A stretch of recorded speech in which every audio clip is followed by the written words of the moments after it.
New ইয়র্কে সোমবার ভোর থেকে প্রায় 16,000 নার্স ধর্মঘটে যেতে পারেন এমন শঙ্কা দেখা দিয়েছে।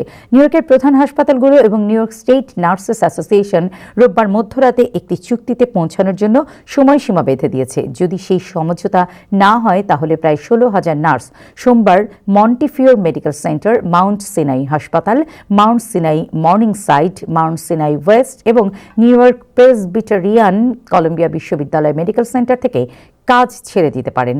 ইউনিয়নের পক্ষ থেকে জানানো হয়েছে, নতুন কোনো চুক্তি না হলে সোমবার ধর্মঘট সকাল 6টা থেকে শুরু হবে। ইউনিয়নের অভিযোগ, হাসপাতালগুলো স্বাস্থ্য সুবিধা কমাতে চাচ্ছে এবং নিরাপদ কর্মী নিয়োগ ও রোগীর সুরক্ষা নিয়ে যথেষ্ট মনোযোগ দিচ্ছে না।